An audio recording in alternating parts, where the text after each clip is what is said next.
We are unfortunately having to phase these out. So, unfortunately, they got banned by the EPA in New South Wales. Can you believe it? Our little lid that falls into the litter stream, they said it just contributed too much to that litter stream. So thank you to everyone out there who's been buying so many cans of crankshaft.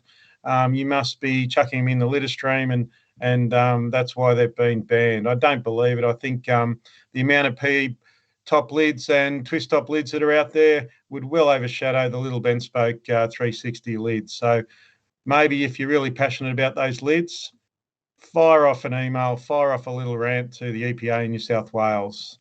So cheers. That's where those little lids have gone. Look, I'm pretty excited tonight. We've got two special guests here. First of all, we've got Jamie Gilbert, astrophysicist and co-founder of SuperSky Engineering, and Dan Rayner, close friend of the BentSpoke family and also head of quality and education here at BentSpoke. Firstly, Dan, how did you get into beer?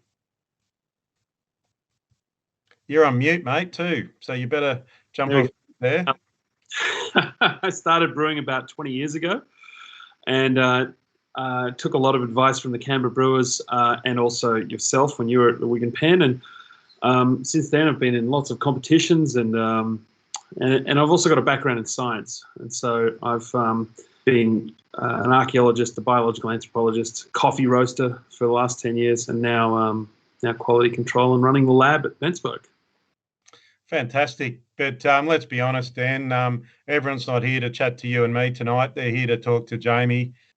Jamie, welcome to Bent Brewers, and thanks very much for going to the trouble of coming up with this fantastic idea. I'm going to say it now, Jamie did come up with this idea. BentSpoke was just a facilitator of turning the idea into beer. So Jamie, thanks for coming on the show. Pleasure to be here. This is great. And how did you get into doing what you do? What do I do? I do a lot of things, yeah. It's a good question. So, I mean, if you're on about the science and the engineering, so I guess the day job is more than one day job. I was trained as an electronics engineer.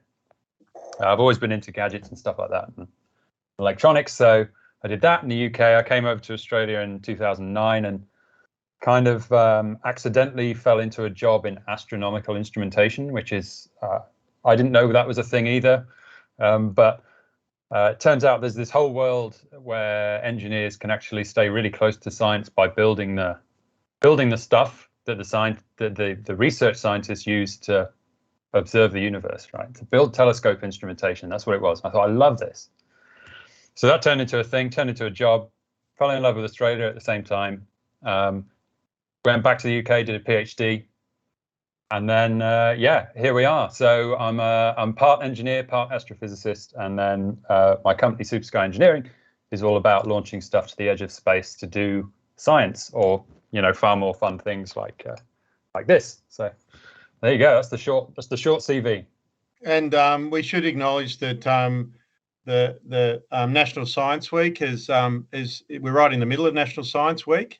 Or was that last week? Can't remember. It was last week, but we had to extend it, right? Yeah. And they helped you get this idea going? Yeah, I mean, that was the catalyst, really. And I don't think I wouldn't have found you guys, even though you're on the doorstep. I don't think this would have happened without them. So the story is, innovation usually, I think 80% of the time, innovation in the world is when you just kind of glue two ideas together that you didn't know were related, and then they end up producing something much bigger than the sum of their parts, right? And so I'm a home brewer. I've been in the Canberra Brewers Club, great local club, amateur club for years. Been in Canberra for about 5 years.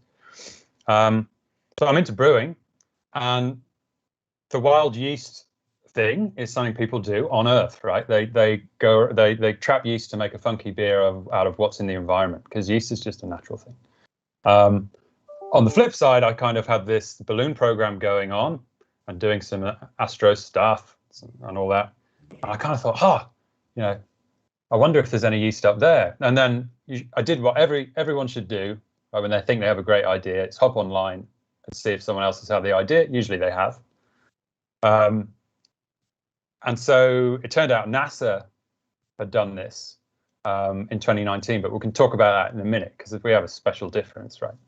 But then the idea just kind of sat there. I thought, well, I'm not going to make much of this, even if I'm successful.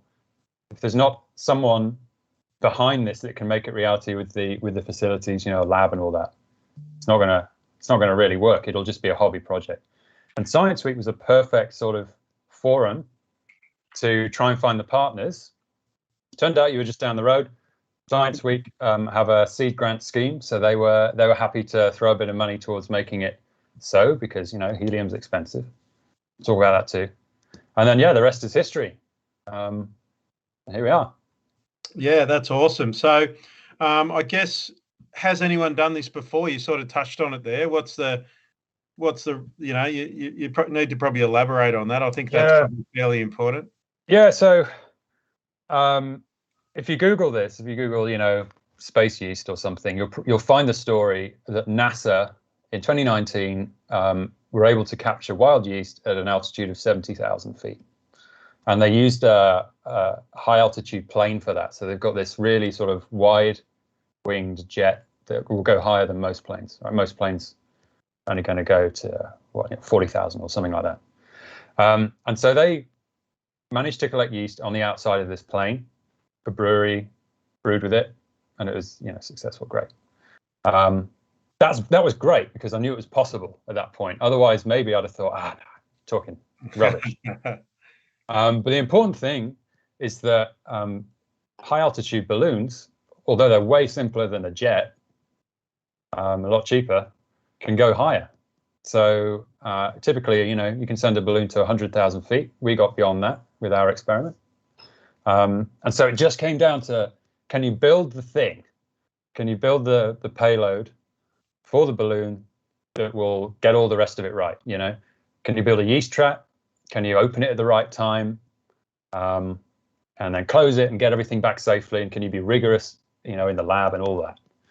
So that's what the project was all about. And I think we're the highest. Someone can prove me wrong, but I think we're the highest ever capture of brewing yeast. Well, let's cheers to that. So I think that's a pretty special little moment here on Bent Brewers Live, somewhere in the back boondocks of Canberra. So I guess we went up into space, but did we go into orbit? We didn't go into orbit. I should say I'm just pouring a bit. I haven't actually tasted this beer, but I've waited to today to share this with you. So I'll keep talking, but we didn't go into orbit. What does orbit mean? Well, you're orbiting the Earth, and you can kind of think of orbit as not a controlled, but it's a special kind of falling, right? So there's this great thought experiment, I think Newton came up with it, where if you stand on the top of a mountain, fire a cannon horizontally, the cannonball will fall to the ground. But if you fire it fast enough, forget air resistance and everything, because of the curvature of the Earth, you'll get to a certain speed where the cannonball is falling at the rate that the Earth is curving away from you. So you never actually hit the ground. You'll stay at the same height. And that's orbit. That's all satellites do, is they're traveling sideways, horizontally, let's say, above the Earth at exactly the right speed that they never, ever fall to Earth because they've kind of moved sideways enough to keep going around. And it just keeps repeating, right? So that's orbit.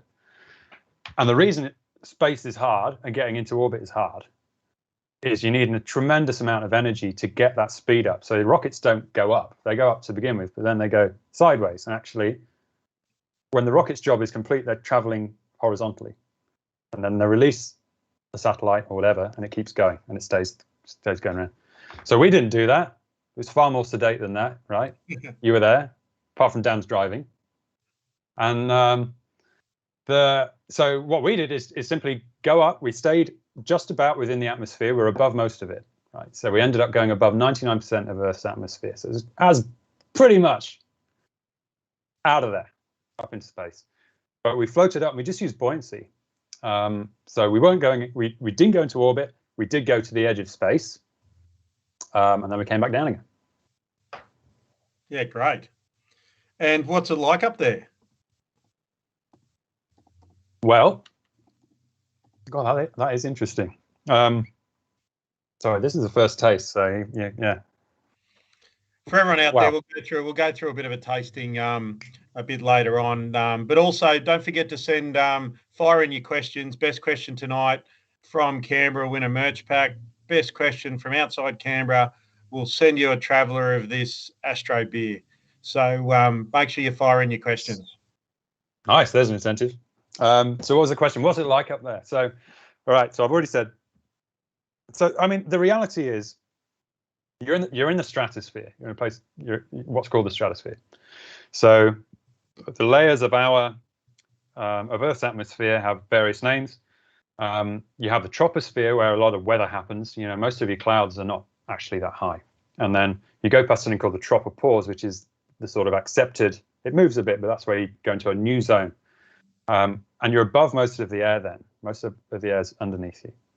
99-point-something% at an altitude of, say, 30 kilometers, which is where we went, 100,000 feet or so.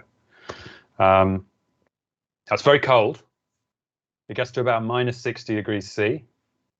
And because you're above most of the air, it's almost a vacuum. The air pressure is minuscule. And so the one thing I think is interesting about the stratosphere in particular, and this is just a happy accident, is the conditions there and where we went and where this yeast was are very, very close to what it's like on the surface of Mars. Right? And this is the only time, it's a science talk, we only have one plot. That's allowed, absolutely. This is good. And I've done it the old school way, just because it's easier with the technology. I've printed things out, right? So this is a profile of our, oh gosh, I'm going to have to turn off my background maybe. There we go. This is a false background problem.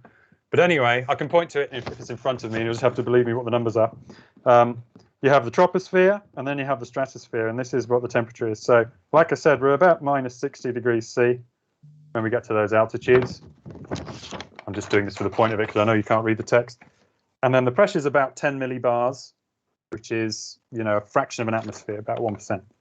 Now, this I have, again, you'll have to believe me, this transparent piece of paper, is real data from the Curiosity Mars rover, right? So there's a new rover up there now called Perseverance. But before Perseverance landed last year, there were, the latest and greatest was called Curiosity. And so sent there by NASA, massive project, still trundling around Mars, right? Amazing. There are sensors on there measuring all sorts, but temperature and pressure is one of them. And this here, you see, hopefully you'll see it's quite a thick line. It's because it's jumping up and down. This is a whole year's worth of temperature data. And so you've got the daily jiggle, right? And so the average temperature is about minus 60, minus 40, minus 60. And then this is the pressure. There we go. There's another one there, pressure, which changes throughout the year. You can see it's got a sort of a seasonal cycle, but it doesn't change much. And it's at about 9 millibars, right? So basically exactly the same as the stratosphere, plus there's extra radiation because you're above the ozone layer. So the UV radiation from the sun's just coming down. It's really like a high radiation environment. Things shouldn't survive there, and yet we found yeast, right? So we basically went to Mars, is what we're saying. And if we can go on one of Elon's rockets and set up a BentSpoke brewery there one day. So we got this big balloon, or you got this big balloon filled it with helium. Can it go higher if we had a bigger balloon? Could we go where rockets go? Have you thought about that?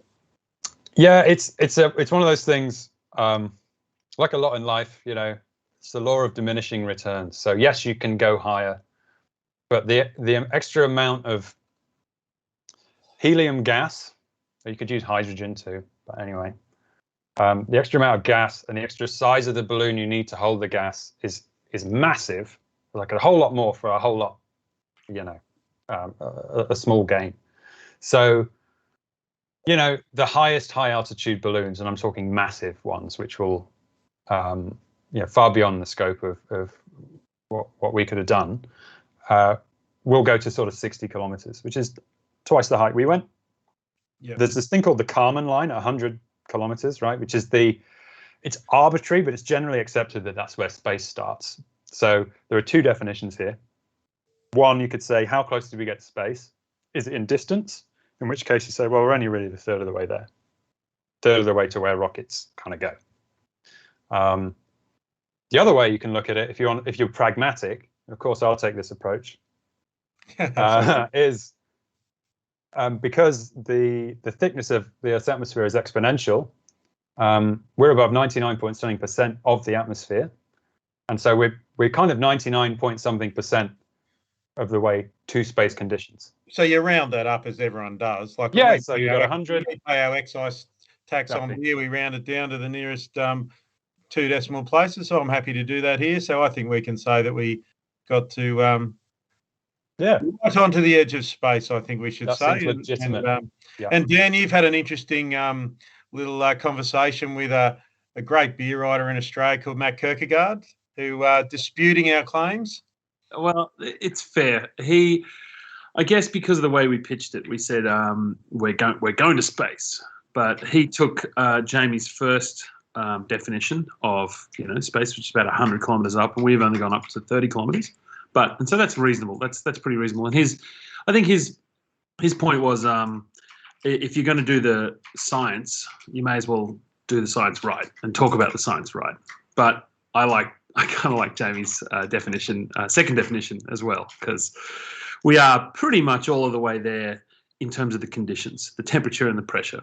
And so whether or not we collect yeast from that level or at 100 kilometers, it really wouldn't make much difference to the viability of the yeast, I think, or the chances that it'll work, because they're basically in the same conditions. Yeah, cool. Well, we'll talk about that yeast more later. We've got heaps of questions coming in about the yeast. But let's go through what we actually did. So the balloon's gone up. How did you control it? Like, how did you end up controlling it? I mean, I was there. I sort of got a bit of a feel for what you did, but maybe you could talk to everyone about how you controlled it and how you knew where it had come down. Yeah, it's all the answer's maths, right? It's and meteorologists, who have done work who I'm standing on the shoulders of. But the truth is, we've got really accurate models, based on real observations of what the wind is doing around Earth, anywhere on Earth at the moment. And this is where a lot of weather forecasting comes from. So just like with the weather, if you want to predict what's happening in a week from now, the chances are you'll be wrong.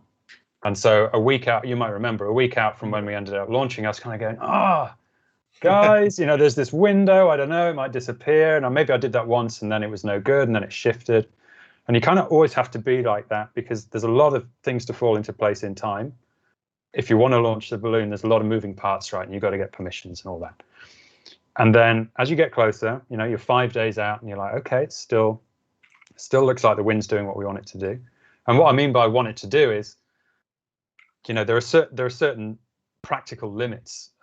If we'd have launched a day earlier, the winds at high altitudes would have been so strong in this case that the balloon would have just probably ended up in the ocean. It would have got to Sydney, I think. Which is no good, and it would have violated our CASA approval. Yeah, because you had to get some CASA approvals there, didn't you? Yeah, that's a big part of it. So, I mean, of course, you can't. Well, nothing's stopping you, but you really shouldn't just release things up into controlled airspace, right? Even though the chances of something hitting it is very small, there's a process. And so CASA is a Civil Aviation Safety Authority, and you have to go through a process with them to say what you want to do and what risks there are, what controls you put in place to make sure you're not going to do anything untoward. And it's a discussion where they will hopefully, if you know what you're talking about, grant you permission to do your thing, your flight. Now, we've done this a few times at the company. We're pretty used to it now. Got a good relationship with them. But in our case, the terms were, okay, we're releasing from Temora in New South Wales. And the reason we did that is because at this time of year, we can talk about this in a bit, if people are interested, put in a question, but there's this whole jet stream thing going on. There's a seasonal aspect to this. Mm-hmm. This time of year, it's really hard because the wind's just absolutely slamming from west to east at the moment in the jet stream. So, what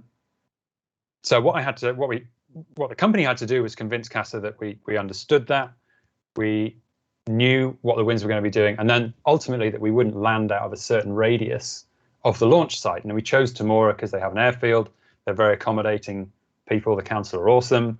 I've launched from there before, and it's out west, so the balloon would come back towards Canberra, which is what happened. So, but that radius was our approved radius.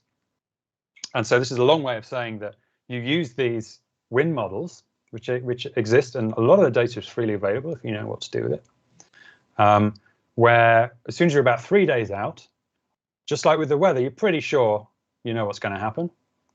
And you're modeling the balloon. So you're modeling exactly how it's going to go up, how big it's going to get because it expands on the way up, and what that means in terms of cross-sectional area. It's going to behave like a big sail, big spherical sail or circular sail, and it's going to be blown on the winds. As you go up, the way global wind circulation works is you have different wind layers. So what's happening on the ground is completely irrelevant to what's happening up there. And you go through these layers, sometimes you'll go one way, come back another. And so you model all this stuff in software, and you end up with a prediction about what's going to happen.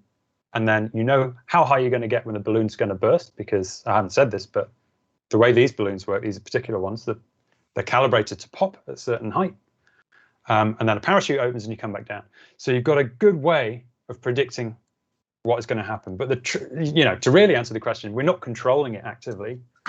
You could, but you don't need to. You just need to know what's going to happen. We're just tracking it. You're just tracking it. Yeah, exactly. So you have a prediction, you have real-time tracking. As we got in the car, we had to try and get to where it would be landing. And then you're just using GPS to see where it actually comes down. And they're usually pretty close. Yeah, cool. So we've got this balloon into space. I'm going to say into space. Oh, Richard. Just wind it, devil's advocate. Yeah. But now it's all about the yeast. The second, I guess the primary reason for launching the balloon. So how did you go about coming up with the idea to set up these traps that actually, allowed us to capture the yeast? Yeah, well, maybe Dan could chime in a minute, but I mean, because I had to lean on him, and he did a bit of research too. So in terms of what medium we had to use to do that, what the yeast like, and things, what's suitable. But in terms of the mechanics, I can try and show. I'll do another show and tell if it works. I'll hold it close to me. Hopefully, this thing. This is one of the yeast traps. We had 3 of these. One didn't open at all because it was a control. That's a scientific, thing you should do to make sure that there was nothing in your process that introduced contamination and things. But it's a hinge. This is a 3D printed thing designed just for this. It's a hinging device, and this is where a Petri dish, agar plate, went. Just the same as you used to use at high school. We very carefully assembled this, and once that was in there, we assembled everything upside down in clean conditions, so everything was clean. The way this works is when the lid shuts, there's this magnet here, which is a reverse electromagnet, which is super cool. If you know what an electromagnet is, you put a current through it and it turns on a magnet, right? So you can use it on doors and things. This is the reverse. So it's always a magnet until you put some current through it, and then it will release for a moment. So that was our way of knowing that no matter what happened with the technical system, or if batteries died or if something went wrong with the controls, this was going to stay shut. The worst that would happen is it just wouldn't open. But you'd never get a case of it opening when it shouldn't, which was the worst thing, because the whole experiment's gone. So that's how that works. There's a little motor here, and a little servo motor which activates the hinge. And so we just had some electronics which opened this based on the GPS, because there's a GPS on the balloon. It's got a little bit of intelligence. It said, okay, I'm at the right height now. We opened it, I think, 23,000 meters, just above the NASA guys, just so you know, so we knew we'd beat them. And then this opened, and it just exposed the nutrient there. And then just before we got to terminal altitude, it closed again. And that was it. Magnet activates, and it doesn't open again until we get back in the lab, right, Dan? That's right. So, I mean, I don't know if you want to talk about how we chose the agar plate, but that's how the system works. And we got this printed out really quick in Melbourne, so it was really cool to have the proper thing. This is where the funding goes. Thanks to Science Week and everyone. So Dan, what did we do? What was special about the agar plate for everyone out there who's not into yeast husbandry? What's special about that, and how does that? How did that help to capture the yeast? Well, I mean, any sugar. I thought about this a lot. I thought perhaps we could just send up malt as a liquid, because that's how you would capture wild yeast at ground level. You tend to do it in a liquid because it's a bit more dynamic. You get a lot more movement of the yeast through the sugars. But obviously at almost no pressure and minus 60 on the way up and minus maybe 15 or 20 when we get to about 30 kilometers, it's either going to be vaporized or frozen. So that was kind of pointless. We weren't going to do that. So we went with an agar plate. And basically any sugar is good for yeast. But if you want that yeast to be great with beer, you want to use a medium that's full of maltose. So not all agar plates are created equal. And I had to find a medium that would allow the yeast to stick to it, because agar plates tend to be a bit sticky and a bit like gel, and also the right kind of sugars that the yeast will be eating. Because if we got one cell, we need literally billions of cells, and so the malt needs to provide a good sugar to continually propagate more and more yeast cells. Something that, so you're basically training the yeast through evolution to only want to eat beer sugar. Yeah, and that probably leads perfectly into one of our first questions tonight from Stephen Roby. And how do we keep the yeast alive in the lab if it is acclimatized and adapted to space? Yeah, well, I don't think yeast is really that acclimatized to minus 15 and bugger all pressure. It's basically just dormant. So it's come from Earth, gone up, moved around. Yeast is everywhere, right? And so it's really hard to kill yeast with cold. It's very easy to kill yeast with heat. And so I was just banking on the fact that it'd be sleeping. And when we got it back to Earth, it'd rouse it and then get it going. And so we tried to create, in the lab, I tried to create starters, ever increasing in size, with only very low amounts of sugar. So it wasn't freaking the yeast out too much. Yeah, for sure. Something that's very, very sugary, then it'll be overwhelmed.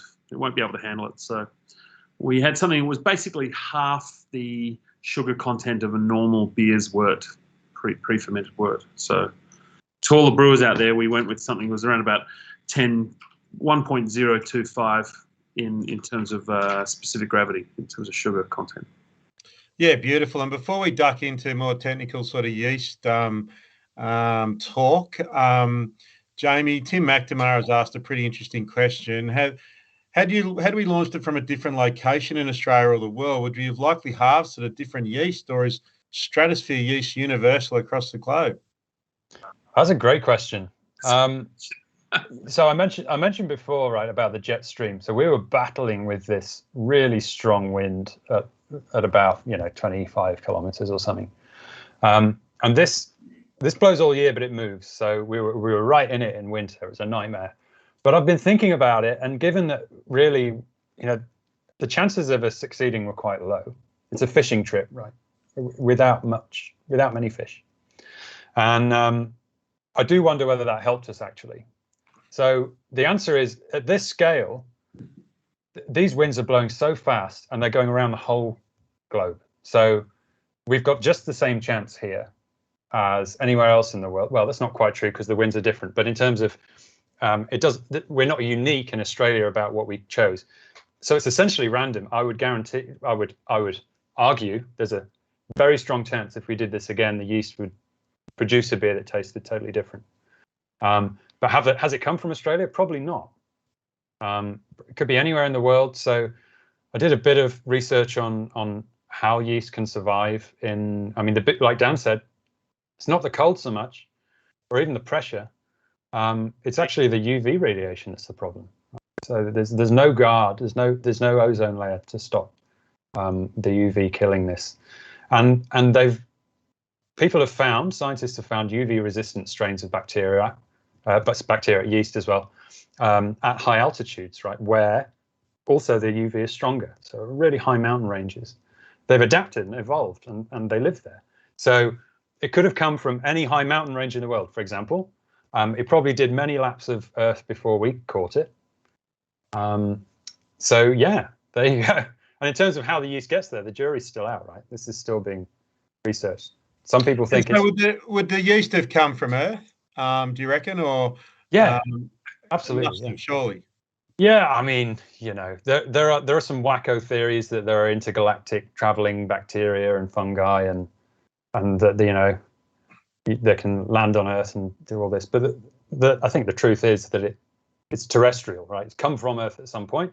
It got up there somehow, which is difficult because of all those layers I mentioned, the weather layers. Things don't normally get past what's called the inversion layer on the tropopause, so above where the clouds are. Things normally get trapped there or they come back down. So you have to have something to get it up there.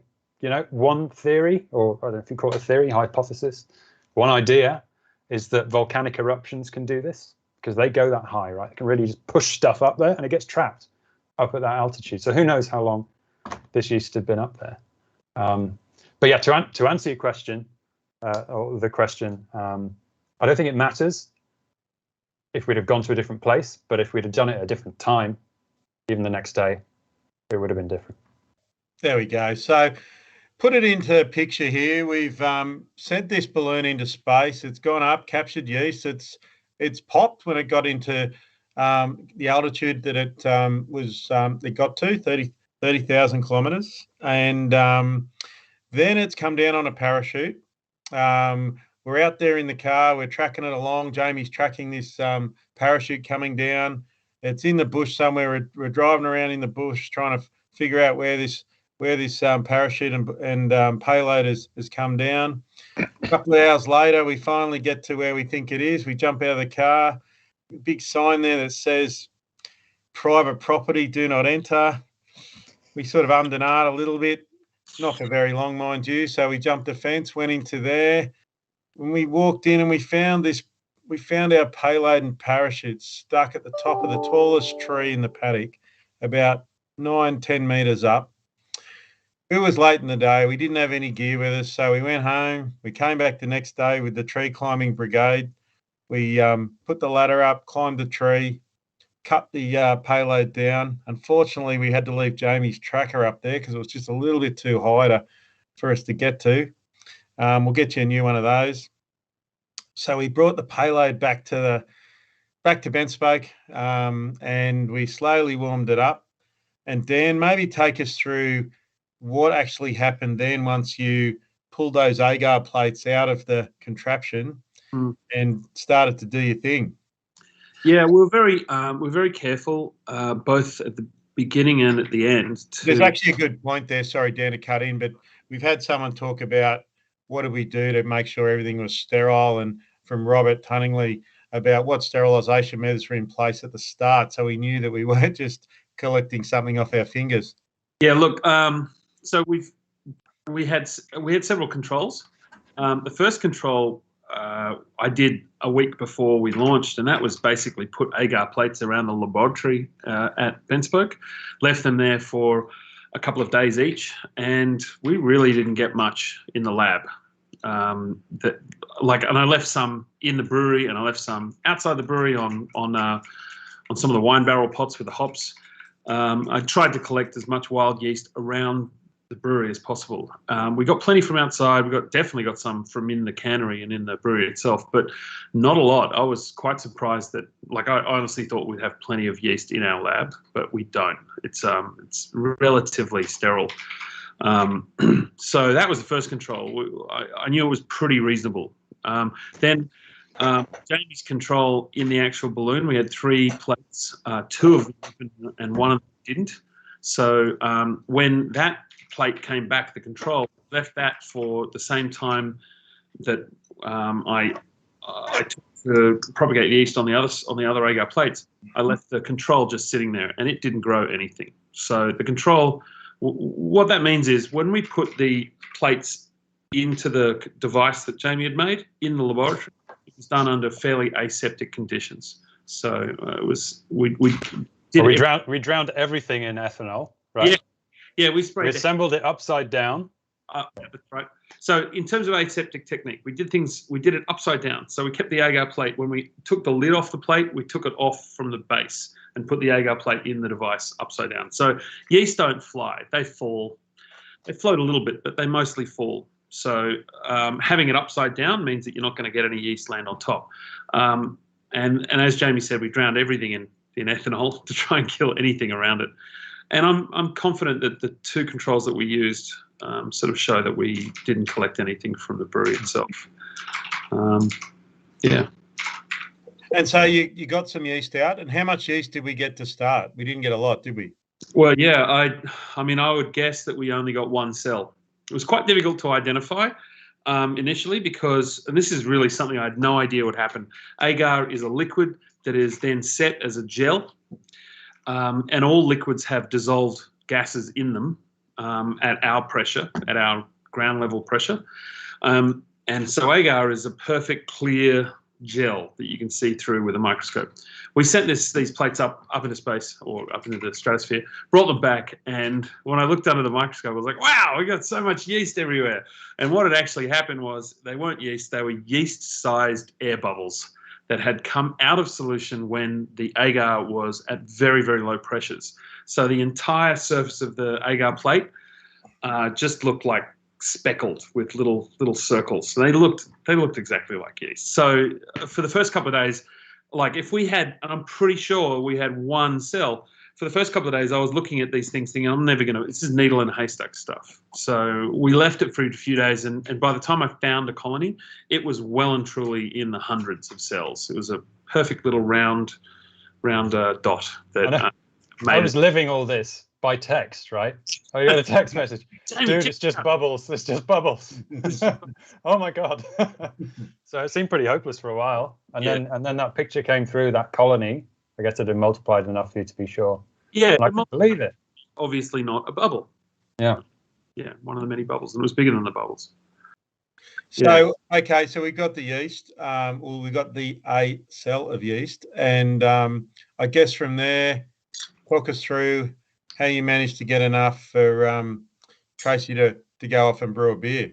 It's all about feeding it in stages. So I very carefully used an inoculation loop, which is a little bit of metal that you then sterilize over a little flame, Bunsen burner, and you just sort of scrape it off the agar as best you can, and then mix it into a little test tube with a little bit of liquid. It was 30 mils of liquid. And I actually did 3 because there was a chance that I wouldn't scrape it all off the agar. So I had three test tubes, all with 30 mils of liquid, of wort in it. And then we just sort of swirled the inoculation loop around. Then you leave it for a couple of days in a warm spot, anywhere between 25 and 30 degrees Celsius, and hope for the best. And then after the first couple of days, we started to see some activity. And the activity that presents itself is usually a bit of condensation at the top of the tube, and perhaps a few bubbles at the top of the liquid. And so at that point we either have yeast or bacteria, but I was pretty confident it was yeast. It smelled like beer. It was good. And then from the test tube, 30 mils, you go up by sort of anywhere between doubling and a factor of 10. So I went from 30 mils to 2 litres. And then I had a stir plate, which is a box with a magnet inside, and it spins an alternate magnet inside the liquid, a little bar of magnet inside the liquid, and it just whizzes around, and it keeps the wort moving. It keeps the liquid aerated, and it just keeps it constantly mixing. And so after 2 litres, we went to 20 litres, didn't we? Well, I actually went up from 2 litres to 5 litres. 5 litres, yeah. And we went to 30 litres. Yeah, and that took about a week and a half.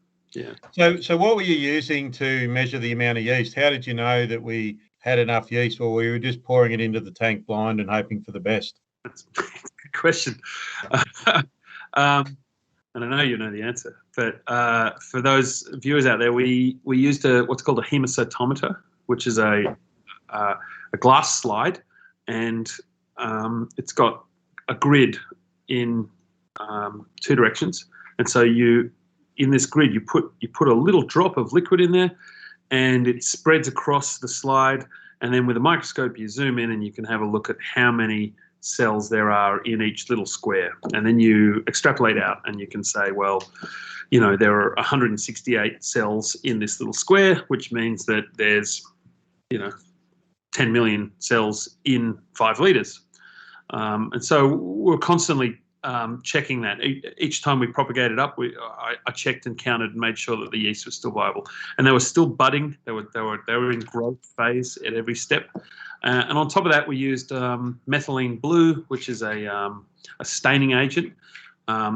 It stains everything. It stains your hands for weeks. You don't want to get it anywhere on your clothes or on your benches. It stains everything.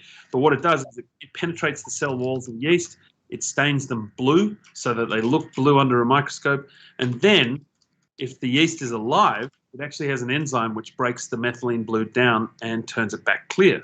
So under a microscope, you put the methylene blue in it, and you're looking and you're watching, and you can see all these blue cells turn clear again, and they're alive. And so you count in one of these squares the number of blue cells versus the number of clear cells, and a percentage of viability. How many cells are alive and how active are they? And we had this is pretty cool yeast. It was pretty tenacious. It was sort of 93% alive, viable. So, yeah.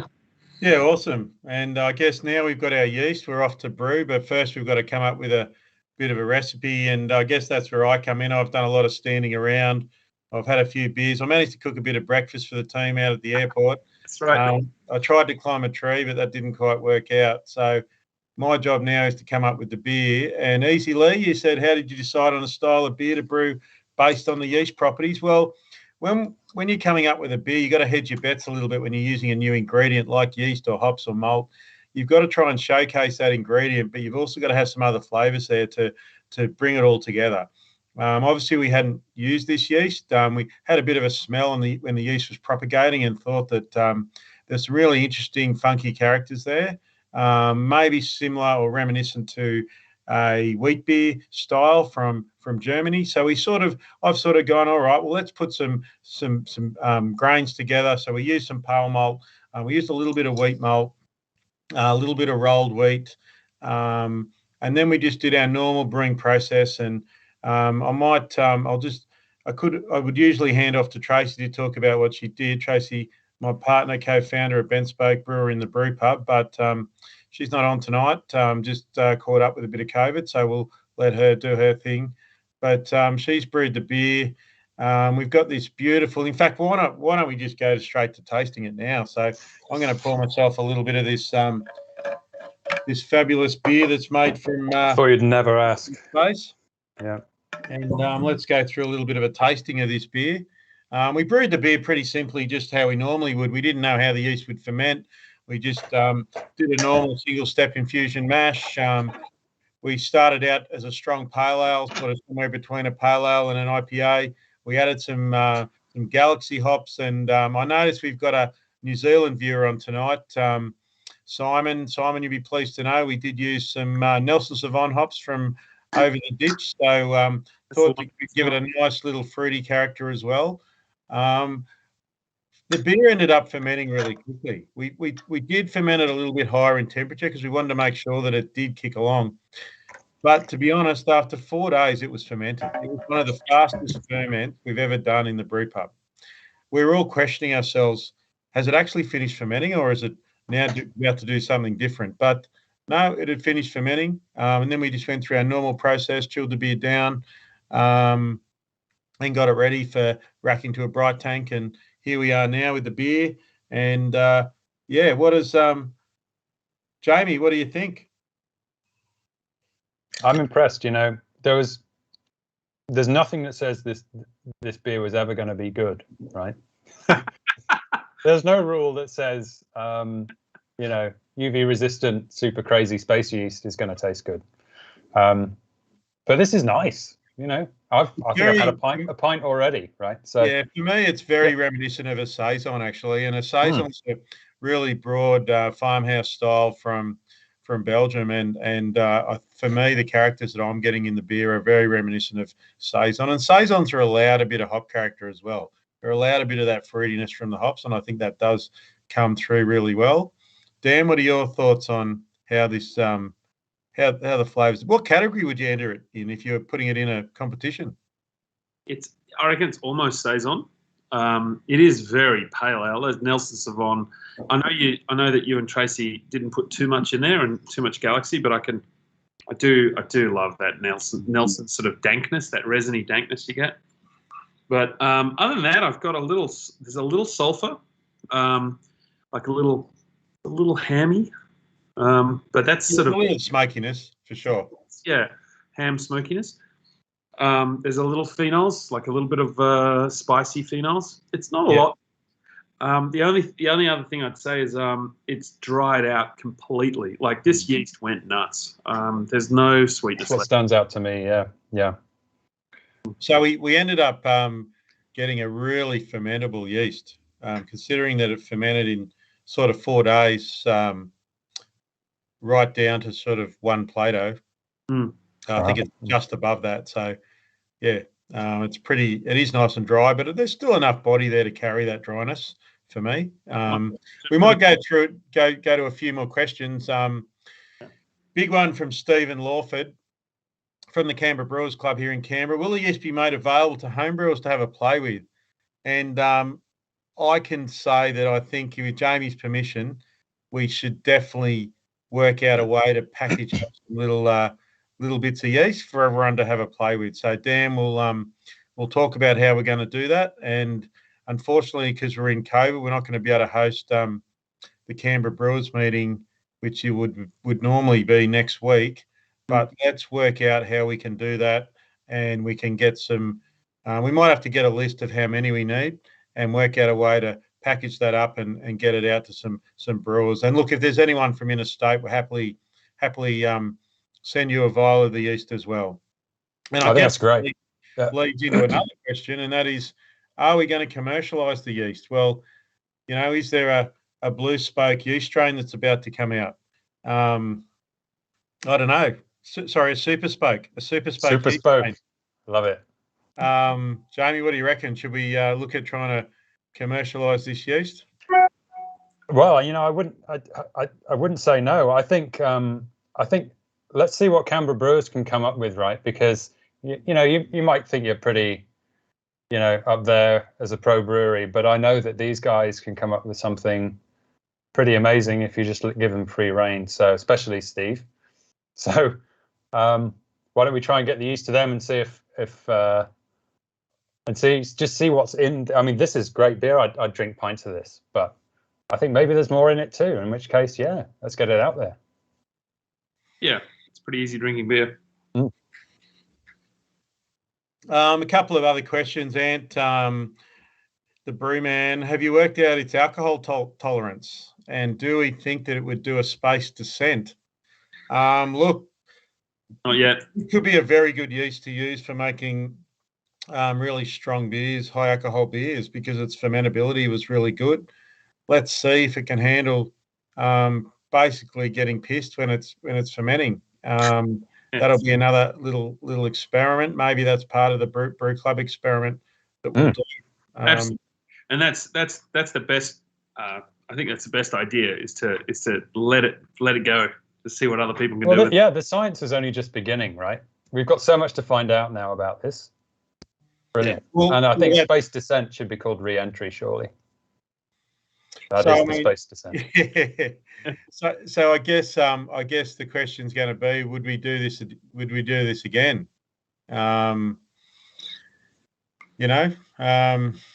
do you reckon? We'd send a balloon up maybe early next year, and the summer months, I think they may be slightly more favourable, are they, Jamie, for launching balloons? Yeah. I was bemoaning the winds earlier, but also saying they might have helped us. But the truth is, summer in Canberra, it's quite a localised sport, ballooning, this high altitude ballooning. But in the ACT, summer is the best time because you can actually balloons tend to go not very far, and they'll go kind of northwest of where you release them. So we could actually release a balloon from the ACT, which would be nice.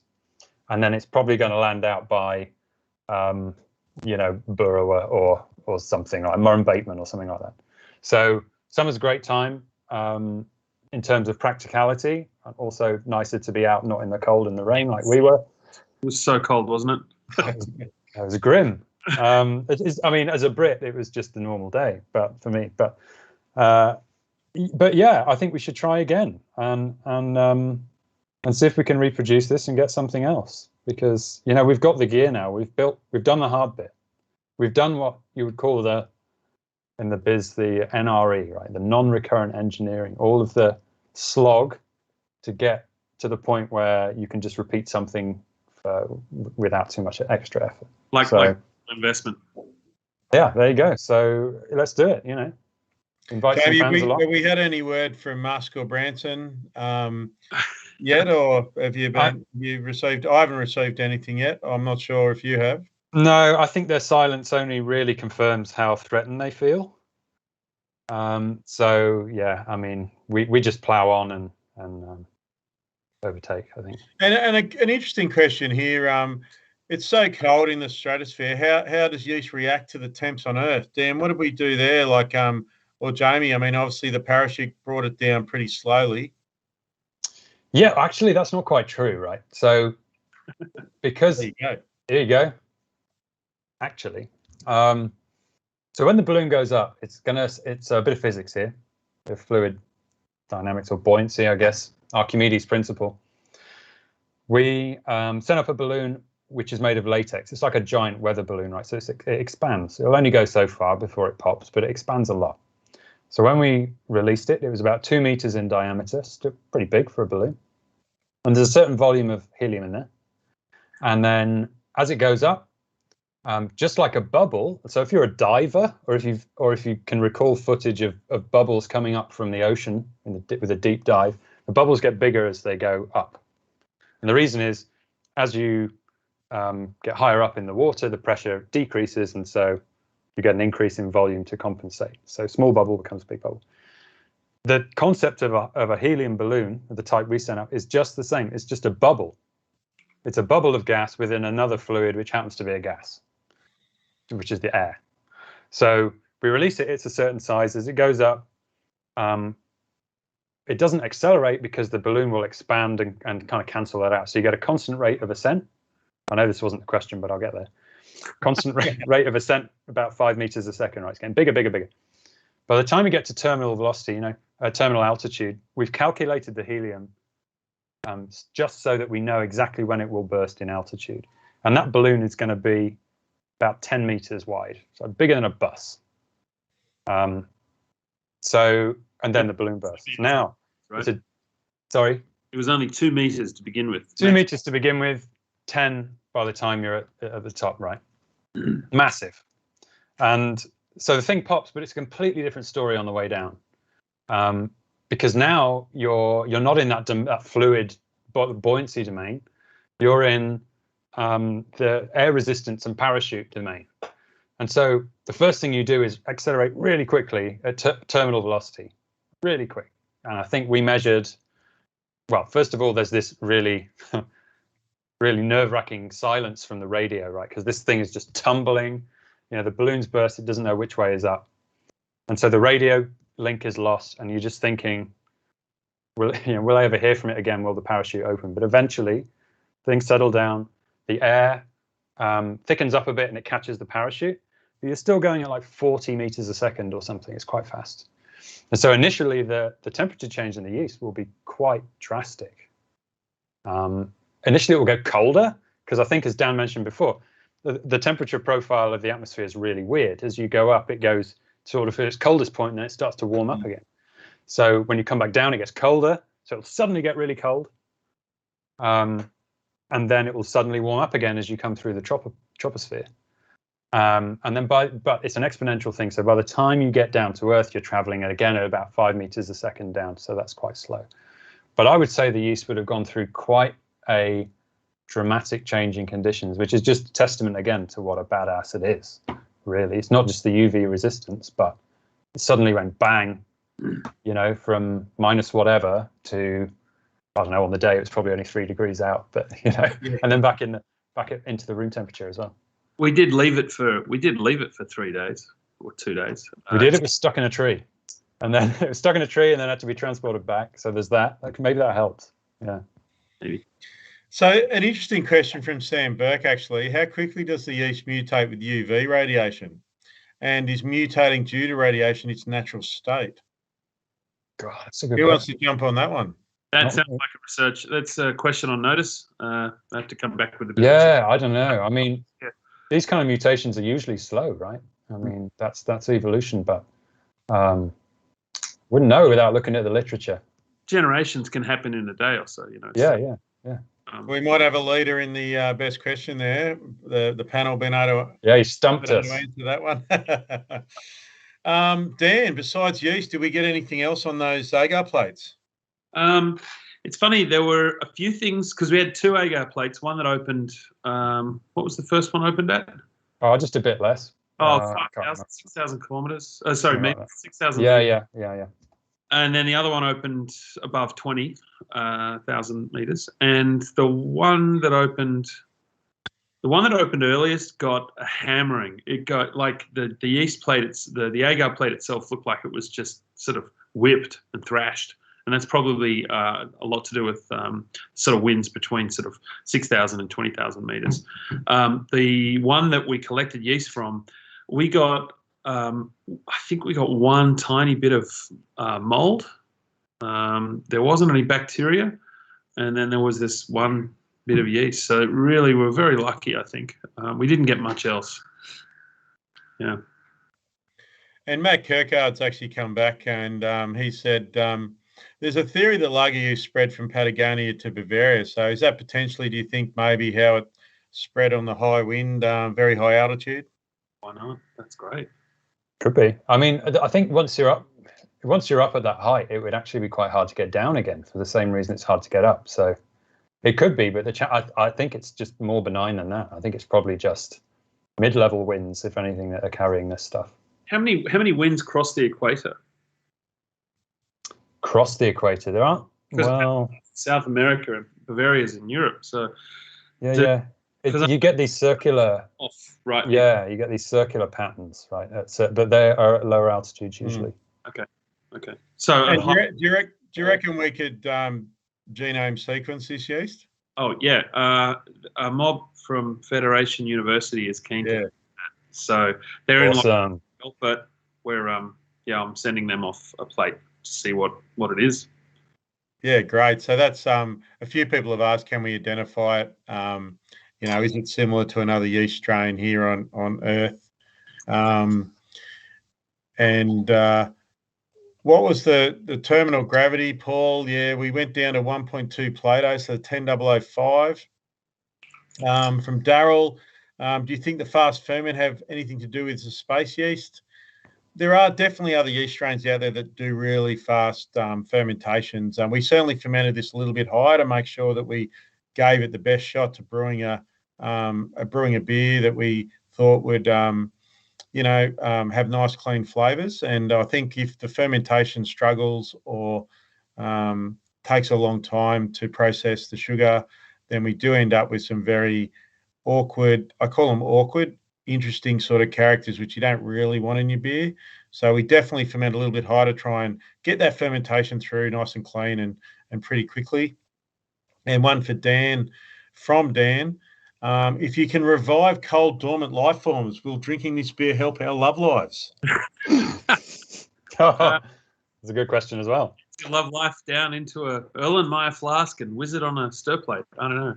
Probably. Maybe just add some sugar to your love life. That's all you need.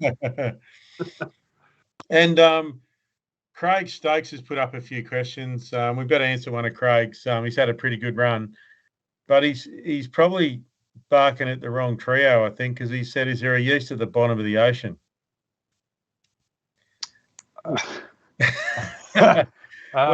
Well, I mean, if you can watch, Craig, if you come back and watch Bent Brewers live in about 12 months' time, we might see if we can get an expedition to the bottom of the ocean and do something similar. But it is an interesting question because we should, if we're getting some sort of yeast out of, let's say, out of space and all around Earth, then why wouldn't there be yeast that could survive at cold temperatures, in the bottom of the ocean?